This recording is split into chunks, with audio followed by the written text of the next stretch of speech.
महाराष्ट्र में महायुति की नई सरकार की ताजपोशी होने के बाद गृह विभाग पर सभी की नजरें टिकी हुई हैं। विभागों के बंटवारे से पहले राज्य के नए मुख्यमंत्री बने देवेंद्र फडणवीस ने संकेत दे दिया कि गृह विभाग उनके पास ही रहेगा। एक इंटरव्यू में फडणवीस ने कहा कि गृह मंत्री को केंद्र से कोऑर्डिनेशन बनाना पड़ता है।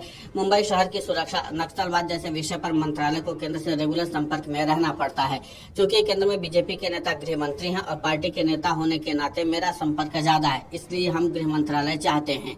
हालांकि बाद उन्होंने ये भी कह दिया कि एकनाथ शिंदे ने गृह मंत्री समेत कई मंत्रालयों पर चर्चा होनी है और जल्द ही इस पर फैसला हो जाएगा। फडणवीस का बयान ऐसे वक्त पर आया है जब महायुति के पहले कार्यकाल में मुख्यमंत्री रहे एकनाथ शिंदे अब इस विभाग को मांग रहे हैं। शपथ ग्रहण से पहले संजय सिरसा ने इस बारे में बयान भी दिया था। फडणवीस से जब गृह विभाग को लेकर के पूछा गया तो उन्होंने संकेत दे दिए कि बीजेपी के पास ही रहेगा।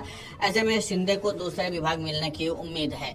महायुति की पहली कार्यकाल में गृह विभाग देवेंद्र फडणवीस के पास ही रहा था। फडणवीस ने एक अन्य सवाल के जवाब में कहा कि मंत्रिमंडल का विस्तार 16 दिसंबर से पहले हो जाएगा। महाराष्ट्र में नवनिर्वाचित 288 विधायकों को शपथ दिलाने और स्पीकर के चुनाव के लिए 7 दिसंबर से 3 दिवसीय विधानसभा का विशेष सत्र बुलाया गया है। इसके बाद नागपुर में विधानसभा का शीतकालीन सत्र शुरू होगा।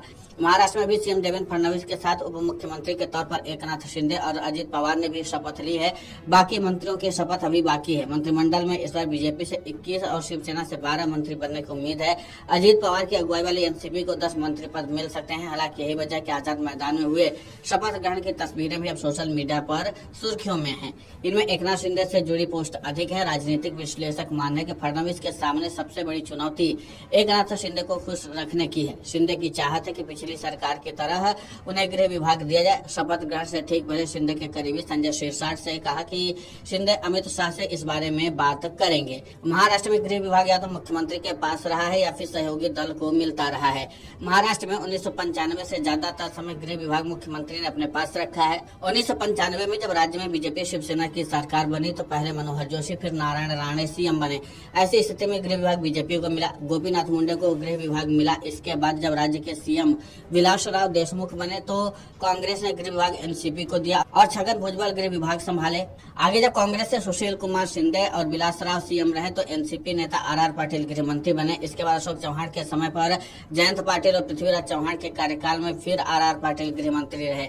2014 में जब देवेंद्र फडणवीस पहली बार सीएम बने तो उन्होंने यह विभाग अपने पास रखा। उद्धव ठाकरे सीएम बनने से पहले विभाग एनसीपी के पास गया और पहले अनिल देशमुख और बाद में दिलीप वलसे पाटिल ने गृह विभाग संभाला।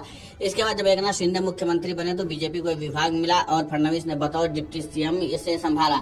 महायुति में अजित पवार की एंट्री के बाद उन्होंने वित्त विभाग उन्हें दे दिया। अब जब रोल रिवर्स हुआ है तो शिंदे बदले में गृह विभाग चाहते हैं।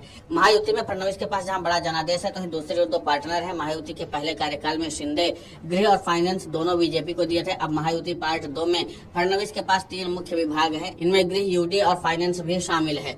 अब देखना यह होगा कि 2 पार्टनर के साथ वो सरकार कैसे चलाते हैं, क्योंकि पहले कार्यकाल में उन्होंने किसी को भी डिप्टी सीएम नहीं बनाया था। इतना ही नहीं, वित्त विभाग भी जब बीजेपी ने अपने पास रखा तब सुधीर मुनगंटीवार राज्य के वित्त मंत्री रहे थे। शपथ ग्रहण की तस्वीरों के बाद चर्चा हो रही है कि क्या फडणवीस की अजित पवार के साथ ज्यादा जम रही है, क्योंकि ज्यादा कंफर्ट लेवल अजित पवार के साथ दिख रहा है। अब देखना है कि महायुति में पावर शेयरिंग का फॉर्मूला क्या निकलता है। शिंदे को यूडी विभाग मिलने की संभावना है भी या नहीं।